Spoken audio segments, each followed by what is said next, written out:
अजमेर उत्तर विधानसभा क्षेत्र से भारतीय जनता पार्टी के वरिष्ठ पार्षद ज्ञान सारस्वत भी बागी होकर ताल ठोकने की तैयारी कर रहे हैं।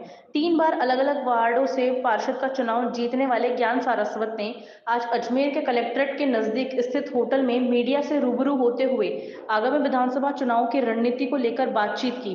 उन्होंने बताया कि अजमेर उत्तर विधानसभा क्षेत्र में लगातार पानी की समस्या बनी हुई है और सड़क नाली के साथ ही एलिवेटेड रोड के हाल भी खराब है। इसे लेकर लगातार उन्होंने विरोध प्रदर्शन भी किया। समय समय पर शहर की जनता के साथ मिलकर उन्होंने जनप्रतिनिधियों को भी इसकी जानकारी दी, लेकिन न सरकार ने उनकी बात सुनी और न ही स्थानीय जनप्रतिनिधियों ने उनकी समस्या को मजबूती से रखा। और कांग्रेस नेताओं ने भी सरकार होते हुए शहर की समस्याओं का हल नहीं किया, जिसके चलते वह अजमेर उत्तर विधानसभा क्षेत्र में परिवर्तन की मांग कर रहे हैं और अजमेर उत्तर से टिकट की दावेदारी भी की जा रही थी। उन्होंने बताया कि उन्होंने पहले भी निर्दलीय चुनाव लड़ा है और शहर की जनता ने उनका सपोर्ट किया था। पार्षद के तौर पर भी उन्होंने सराहनीय काम किए, जिसे लेकर जनता आज भी उनके साथ है। वह सबको साथ में लेकर विधानसभा चुनाव में उतरेंगे और अपने मतदाताओं से और वरिष्ठ जनों से बातचीत करते हुए नामांकन दाखिल किया जाएगा। उन्होंने कहा कि वह अजमेर उत्तर विधानसभा क्षेत्र में बेहतर विकास का संकल्प लेकर मैदान में उतर रहे हैं। क्या ऐसे कारण रहे जिसके कारण आपको मैदान में उतरना पड़ रहा है? पानी, बिजली, सड़क, नाली की समस्याएं आमतौर पर सबसे मिलती है। आप वार्ड में रहे हैं, आपका वार्ड सही था। आपके वार्ड के अलावा भी बहुत सारे ऐसे वार्ड हैं जहाँ पर समस्याएं बनी रहती हैं, लेकिन आप ही क्यों मैदान में उतरे? मैदान में मुझे इसलिए उतरना पड़ा कि इस पानी बिजली और इस समस्या से पूरा शहर पीड़ित है, सारे पार्षद पीड़ित हैं। लेकिन हर पार्षद की एक सीमा होती है, हर पार्षद की एक सोच होती है, एक मर्यादा होती है। सारे पार्षदों ने अपने अपने हिसाब से प्रदर्शन भी कर रहे हैं, पत्र भी लिख रहे हैं। मैंने उससे आगे बढ़ के जनहित याचिका दायर की, लेकिन जब कोई निर्णय नहीं हुआ और सारे अजमेर के, क्योंकि अजमेर कर्ज हूँ मैं, अजमेर का कर्ज मेरे ऊपर है। मैंने अजमेर में जन्म लिया है, पानी अजमेर का पी रहा हूँ, इस मिट्टी में पल रहा हूँ, इसमें खा रहा हूँ। तो मेरा एक फ़र्ज़ बनता है कि जो दल है, राष्ट्रीय दल है, जिन्होंने अपनी इसको अधिकार समझ रखा, उस मिथक को तोड़ने के लिए निर्दलीय चुनाव लड़ने का फैसला मैंने किया है।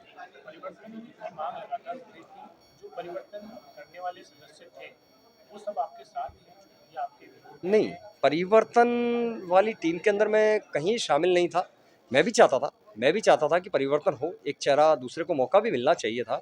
लेकिन मैं अपनी लाइन लंबी पकड़ने के में विश्वास करता था और अभी तक मेरी किसी से चर्चा नहीं हुई है और सब लोग साथ हैं, अजमेर की 36 कौम साथ हैं और कई बड़े चेहरे भी साथ में हैं, जो चाहते हैं कि ज्ञान सारस्वत अजमेर से विधायक बने और वो सब लोग साथ में अजमेर की जनता के साथ में मिलकर, आपके साथ में मिलकर हम चुनाव लड़ेंगे और आगे बढ़ेंगे। तो आपको लगता है इतने समय तक आप बीजेपी में रहे हैं, इस संघ से जुड़े रहे हैं, अब ऐसे में आपके चुनाव लड़ने से भारतीय जनता पार्टी हारेगी तो? एक मैं लाइन में आपको इसका जवाब कहूँगा कि गद्दार होने से ज़्यादा अच्छा होता है बागी बन जाना।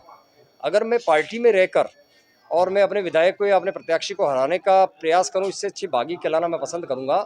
मैं उन लोगों में नहीं हूँ जो अपने ही आदमी की पीठ में छुरा घोंपूँ।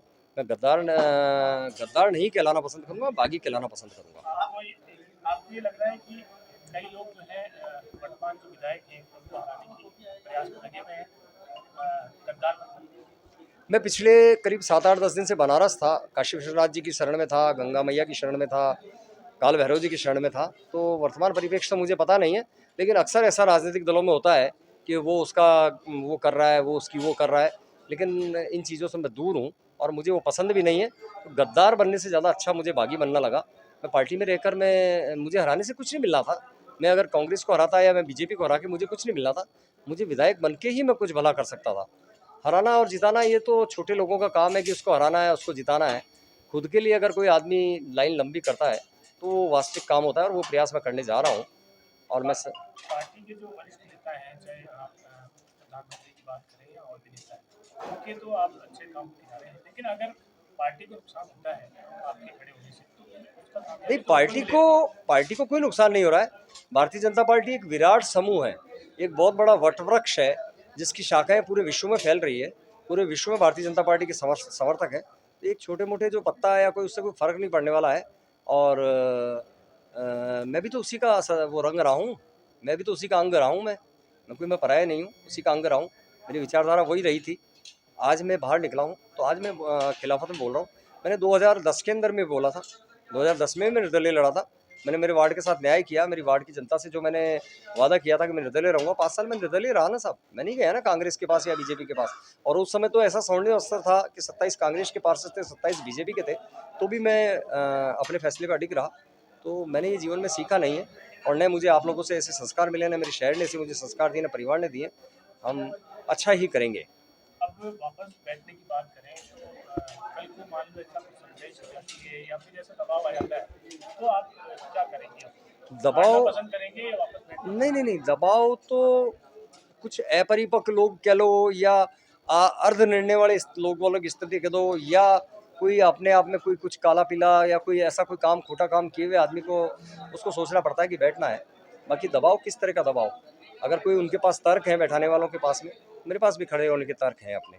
आप हारना पसंद करेंगे लेकिन बैठना पसंद नहीं, मैं हारने की तो बात ही नहीं कर रहा हूँ। हारने के लिए जीवन में मैंने खेला ही नहीं है, जीतने के लिए ही खेला हूँ साहब। जीतूंगा, 100% जीतूंगा। सबसे बड़ी वजह क्या है आपने जो निर्दलीय चुनाव लड़ी है? अजमेर की जनता जो दुखी है साहब, अजमेर की जनता पीड़ित है। आप निकलिए नसिया जी के सामने से, आप जाइए वैशाली नगर पे, आप एलिवेटेड रोड पे जाइए, आपको पूरे भारत भर में ऐसा कोई एलिवेटेड रोड मिला है क्या जिसपे स्पीड ब्रेकर है? पूरे भारत भर में आप घूम लो, मैं तो जहाँ घुमा हूँ, ऐसा कोई एलिवेटेड रोड मिला है क्या जिसके ऊपर स्पीड ब्रेकर है? अगर किसी भारत में कोई दर्शनीय स्थल के रूप में होना चाहिए तो अजमेर का एलिवेटेड रोड होना चाहिए जिसके ऊपर स्पीड